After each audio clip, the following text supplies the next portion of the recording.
Before we begin, if stories like this matter to you, consider subscribing and sharing. These are the cases that deserve wider eyes. There is a number that British officials rarely say aloud in public. It sits somewhere above 85,000, the number of people held inside England and Wales's prisons on any given day. 4. A system designed to hold far fewer. That number is not a statistic. It is a warning. The walls of HMP Wandsworth were built in the Victorian era, when London smelled of coal smoke and gas lamps lit the streets. They were not built for this century. They were not built for this volume. Officers who have served for 2 decades describe a change that crept in slowly, then arrived all at once. Corridors that once held controlled movement now pulse with unpredictability. Rehabilitation programs quietly lost funding, then lost rooms, then lost meaning. A former senior prison officer, speaking under anonymity, described it plainly. The system stopped pretending around 2019. Before that, there was at least a language of reform programs, pathways, reintegration plans. After that, survival became the institutional priority, not for inmates, for the institution itself. The overcrowding crisis did not begin with one policy failure or one government decision. It accumulated. Budget freezes, court backlogs, sentencing inconsistencies, a population that kept rising while capacity stayed still. By 2023, Ministry of Justice data showed that England and Wales had one of the highest incarceration rates in Western Europe. That fact made headlines for roughly 2 days. Then something else did. Inside the system, however, nothing moved on. The pressure compounded quietly. Prison governors began writing reports that described conditions most people would find deeply disturbing. Those reports passed upward through bureaucratic channels and, in many cases, disappeared into the machinery. A parliamentary committee raised concerns. A charity published damning figures.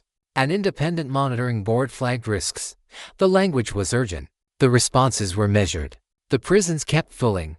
What the public rarely sees is the texture of daily life inside an overwhelmed facility. It is not dramatic in the way television suggests. It is grinding.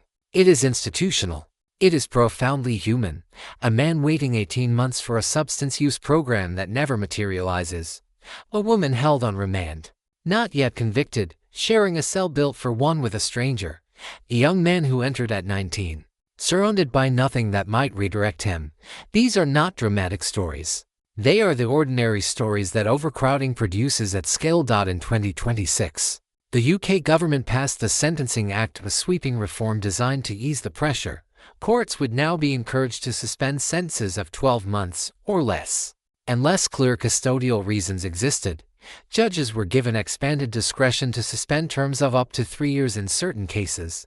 The message from officials was calm and technical. This is a proportionate response to a measurable problem, but for the people inside and the families waiting outside, the question was not procedural. The question was simpler, and older, and harder to answer. How did it get this bad? And what happened to the people caught inside while no one was watching? That is what this documentary asks. Not with certainty, but with the honesty those questions deserve. To understand what a prison feels like at capacity, you have to stop thinking about buildings. You have to start thinking about pressure. Every system has a threshold, a point beyond which function begins to quietly collapse. 4. England and Wales's prison estate.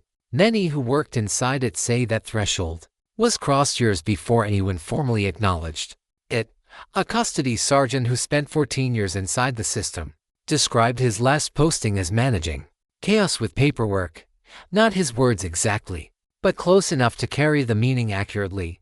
The official terminology used by the Ministry of Justice is operational pressure. That phrase does a great deal of work. It is clinical. It is manageable sounding. It conceals texture. What operational pressure looks like, in practice, is a landing designed for 40 inmates holding 60-2. It is a healthcare wing staffed at levels meant for a quieter population. It is a waiting list for mental health assessments stretching past 6 months. Inside a facility where 6 months feels like a different life. Independent monitoring boards are volunteer bodies that inspect prisons and report to the Secretary of State have flagged these conditions repeatedly. Their reports use careful, measured language. Words like concerning, words like insufficient, words like requires urgent attention, those reports are publicly available. They have been publicly available for years. The gap between what was documented and what was changed is one of the quieter scandals in British public life. A former prison psychologist, who asked not to be named, described the experience of writing the same recommendation across 3 consecutive annual reports. Each time, it was acknowledged. Each time, resource constraints prevented implementation. By the 3rd year, she said, the writing felt less like advocacy and more like recording. What the public debate around prison reform often misses is that the people most affected rarely have a platform from which to speak. Inmates cannot give press conferences. Families are frequently reluctant to come forward.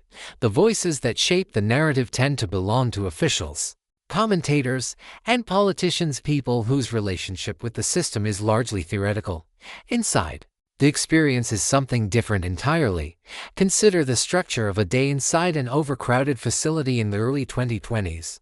Lock-in periods extending beyond what guidelines recommended, because staffing levels did not allow safe unlocking.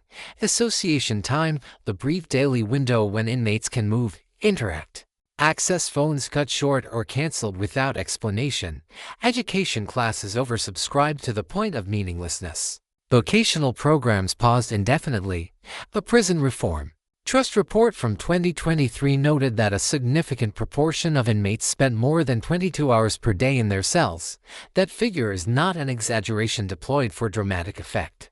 It appeared in a formal published document. 22 hours in a space roughly the size of a parking bay, day after day, month after month. The psychological consequences of that kind of confinement are documented, studied, and well understood. They include heightened anxiety, deteriorating mental health, increased institutional aggression, and sharply reduced prospects for rehabilitation. The system knew this. The literature was clear.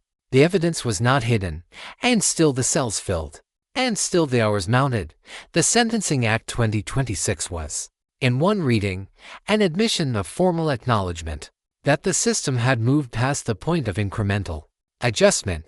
Suspending sentences of 12 months or less did not emerge from a philosophical debate about punishment. It emerged from a spreadsheet, from capacity figures, from a prison estate running out of room. What that admission does not address is the decade that preceded it, the years when the warning signs were visible, documented, and set carefully aside.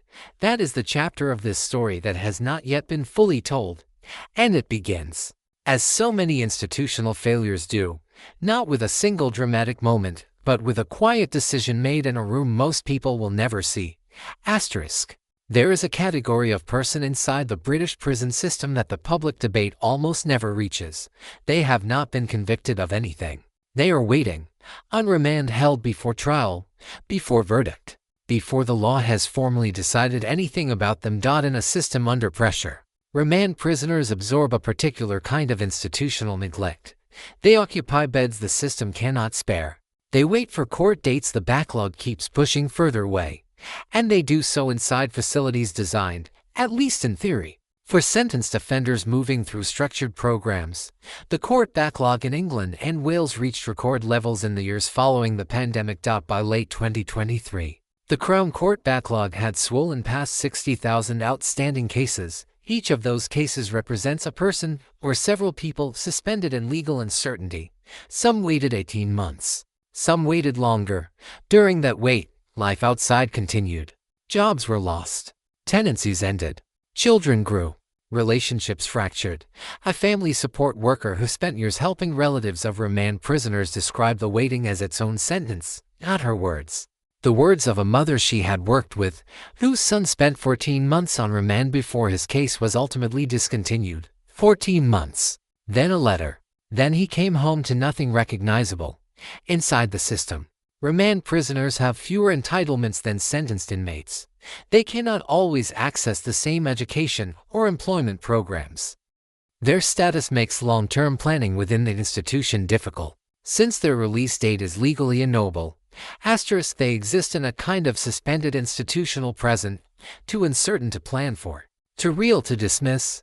What the Sentencing Act 2026 does not directly address is the remand population. The new reforms focus on sentencing on what happens after guilt is determined. The people waiting for that determination remain inside the same overcrowded cells. This is one of the quiet contradictions at the heart of the reform package. The pressure it relieves is real, but the pressure it leaves untouched is also real. A retired circuit judge, speaking in a personal capacity, described the sentencing reforms as a necessary correction applied too late. The system, she suggested, had been using custody as a default where alternatives were theoretically available but practically absent. Community sentences require community infrastructure. Supervision requires supervisors. Rehabilitation requires resources. Where those resources had been reduced, and in many areas they had been significantly reduced, the default became custody. Not always because judges chose incarceration. Sometimes because the alternatives, on paper, did not meaningfully exist. The act attempts to change the calculus, but the infrastructure question remains largely unresolved. And here is where the documentary must pause, because buried inside the Ministry of Justice's own impact assessments for the Sentencing Act is a figure that has attracted almost no mainstream attention, a projection, a quiet acknowledgement tucked inside technical annexes. It suggests that without sustained investment in community-based supervision, a measurable proportion of the suspended sentences will result in recall, not freedom. Recall, return to custody, often faster, and with less support than the original sentence would have provided. The reform, in other words, may be redistributing the pressure rather than relieving it, moving people out of one part of the system and into another, one less visible, less monitored, less understood. And if that projection proves accurate, if the recalls begin accumulating as some analysts fear, the cells will fill again. Different people, same walls, same weight. If this story deserves to be told in full, it deserves your support. Subscribe, share, and stay with us, because what comes next is the part the official reports leave out entirely. Every institutional crisis has a paper trail. It rarely announces itself. It accumulates in footnotes and budget appendices.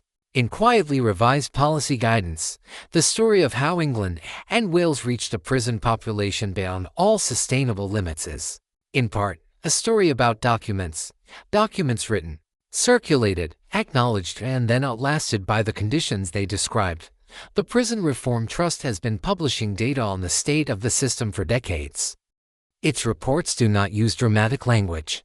They use numbers, percentages, comparative figures, and careful sourcing.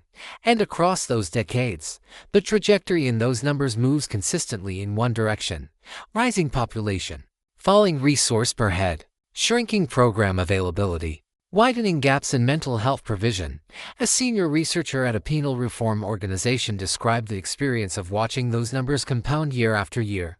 She said it felt, at times, like shouting into a room where everyone had agreed not to hear. The political economy of prison reform is uniquely difficult. Prisons are largely invisible to the voting public. The people inside them cannot vote. Their families are dispersed, frequently stigmatized, and rarely organized into a coherent political constituency. The result is a policy environment where reform carries risk, the risk of appearing soft, while inaction carries almost none. At least none that register before the next election cycle. This dynamic is not unique to the United Kingdom. Scholars of criminal justice have documented it across multiple democratic systems, but in England and Wales, the specific combination of factors produced something particularly a sentencing framework that gradually expanded the use of short custodial terms, a probation service that was partially privatized in 2014, then effectively renationalized after the model failed, a legal aid system reduced to the point where representation in some cases became functionally inadequate. Each of these decisions was made separately. Each had its own justification, its own parliamentary debate, its own impact assessment. Together, they constructed an architecture of failure, interlocking and self-reinforcing. The Sentencing Act 2026 addresses one load-bearing wall of that architecture. It pulls back on short custodial sentences. It expands judicial discretion. It extends recall periods to manage flow. But the architecture around that wall, the probation capacity, the mental health provision, The housing support for those released remains largely as it was. A criminal justice barrister with over 20 years of practice described the reforms as structurally incomplete. Not wrong, she said. Not cynical. Simply incomplete. The reforms assume that community sentences will function as genuine alternatives. That supervision will be meaningful. That support will be present. In the areas of England where those conditions exist. The logic holds. In the areas, and there are many, where years of funding reductions have left community justice infrastructure thin. The logic begins to strain. What happens to the man with severe untreated mental illness whose suspended sentence includes a supervision requirement? What happens when the supervising officer carries a caseload triple what the guidelines recommend? What happens when the housing placement falls through and the conditions of the suspension become impossible to meet? The Act does not fully answer those questions. The impact assessments gesture toward them. The implementation guidance acknowledges them, but acknowledgement, as this story has already shown, is not the same as resolution, and somewhere in that gap between the policy is written and the policy is lived, the next crisis is already being quietly assembled, piece by piece, document by document, decision by invisible decision. Just as the last one was, asterisk policy is written in the language of systems, but systems are made of people. And people do not behave like projections. For every statistic inside the Ministry of Justice's reform documentation, there is a life that the statistic cannot fully contain. This chapter is about those lives. Not as symbols. Not as cautionary examples. As people who pass through an institution. At a moment of profound institutional stress, consider what research tells us about the profile of those most affected by short custodial sentences, the very sentences the 2026 Act now seeks to suspend. The data, compiled across multiple studies by organizations including the Prison Reform Trust and the Revolving Doors Agency, is consistent. A disproportionate number are people with histories of trauma, mental illness, addiction, or homelessness. Many cycle through the system repeatedly, not because they are incorrigible, but because the conditions that bring them into contact with the criminal justice system are never meaningfully addressed.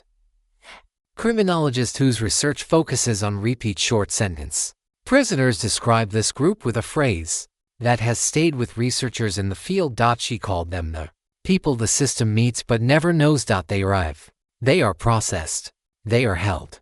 They are released often with £46 and a referral letter for a service that has a 3-month waiting list. And the conditions outside that produced the original offense remain precisely as they were, sometimes worse. Because a custodial record now follows them into every housing application, every job interview, every attempt to rebuild, the £46 detail is not rhetorical flourish. It is the statutory discharge grant and changed in real terms for years. Eroded steadily by inflation. It is what the state formally considers sufficient to begin a life outside, for someone leaving custody with no fixed address, no immediate employment, and often no functioning support network. £46 is not a bridge. It is the distance between the gate and the street. What the Sentencing Act 2026 offers this population, in theory, is a different pathway. A suspended sentence with supervision, community requirements, structured support within a non-custodial framework. The intention is genuine. The research base supporting diversion from custody for this group is substantial. Studies consistently show that community sentences outperform short custodial terms on reoffending rates. The evidence has existed for years. It informed the Act. In that sense, the policy is evidence-led, but evidence describes what works when conditions are adequate. A support worker at a charity providing resettlement services described her caseload in a large northern English city. She said the referrals were already increasing ahead of the Act's full implementation. More people in the community, fewer custodial placements. The philosophy shifting, but the staffing at her organization had not increased. The housing stock had not increased. The mental health services her clients needed had not increased. The demand, she said quietly, was moving faster than the capacity to meet it. She was not arguing against the reforms. She was describing the gap between intent and infrastructure. That gap has a human cost. It is paid by the people the system meets but never fully knows. The man who completes his community requirement but cannot find housing and reoffends. Within 60 days, the woman whose supervision appointment falls through twice because her officer is managing an impossible caseload. The teenager who needed intensive intervention at 16 and instead received a suspended sentence and a fortnightly check-in. These are not failures of the 2026 Act specifically. They are the accumulated failures of a system that has been hollowed quietly for a long time. The Act is an attempt to close the door on one part of that hollowing, but the rooms behind the other doors remain largely as they were. Cold, underfunded, full of people the system meets and does not know. Every reform arrives with language that sounds like resolution, words like modernization, words like recalibration, words like a proportionate response to a measurable problem. The Sentencing Act 2026 carries that language with it: careful, measured, defensible. And in important ways, it is defensible. The research it draws on is real. The pressure it responds to is real. The people who drafted it were not indifferent to the consequences of getting it wrong. But reform documents do not live in the world the way people do. They do not queue at housing offices. They do not attend supervision appointments on buses that no longer run on time. They do not carry the weight of a custodial record into a job interview in a city where the economy has not recovered. The walls of England's prisons have absorbed decades of policy decisions. Each era left something behind: a program that worked briefly, unit that was opened then closed, a wing renamed but not rebuilt. The physical fabric of those institutions holds the memory of what was promised and what was delivered, and the gap between those two things is, in many facilities, structural, literal, visible in the crumbling Victorian brickwork that no budget cycle has ever fully addressed. A prison chaplain, who served for over 2 decades in 3 different facilities, described something that has stayed with everyone who has heard it. He said that the most dangerous thing he ever witnessed inside was not violence. It was the moment when a person stopped believing that anything outside those walls was still available to them. That moment, he said, did not arrive dramatically. It arrived quietly, after enough disappointments, after enough promises that did not hold. After enough mornings that looked identical to the one before. That description captures something the data cannot fully reach: the psychological cost of an institution operating beyond its limits is not only borne by those inside at any given moment. It is borne by the people who leave, carrying experiences that research tells us consistently correlate with poor outcomes, mental health deterioration, and fractured reintegration. The reform debate in Britain has, in recent years, become more honest about this. There is broader political acknowledgement now that mass incarceration of low-level offenders produces poor outcomes at significant public cost. The Act reflects that acknowledgement. It is a meaningful shift in the direction of evidence, but acknowledgement, as this documentary has returned to repeatedly, is not the same as resolution. The prisons will not empty overnight. The backlog will not clear quickly. The infrastructure will not appear by legislative intention alone. What the Sentencing Act 2026 represents, viewed honestly, is the beginning of a correction, not the correction itself. The distance between those two things is where the real story continues to live. In the supervision offices running on reduced staff, in the housing registers with no available places, in the resettlement charities absorbing demand that the state has redirected without fully resourcing, and in the people moving through all of those spaces, navigating systems that were not designed with their complexity in mind. A former inmate, now working as a peer support mentor in the West Midlands, offered a final thought when asked what he wanted people to understand. He did not talk about the Act. He did not talk about sentencing guidelines or recall periods. He said, most people inside just wanted someone to take them seriously once, before it was too late. That one is not a policy failure. It is a human one. And it is the kind of failure that legislation, however carefully drafted, cannot fully repair. What it requires is slower, harder, less visible, sustained attention to people the system has historically found easiest to overlook. The walls remember what was tried, what was abandoned, what was never properly begun. The question this documentary leaves with you is not whether reform is necessary, That question has been answered, definitively, and in writing, by those who built and maintained this system across generations. The question is whether this time, with the evidence clearer, the costs more visible, the human weight more documented than ever before, the answer will be different from the one the walls already know. If this documentary made you think, made you feel, or made you want to know more, please subscribe, leave a comment, share it with someone who should see it, and explore the other investigations on this channel. These stories matter. The people inside them matter. Thank you for watching.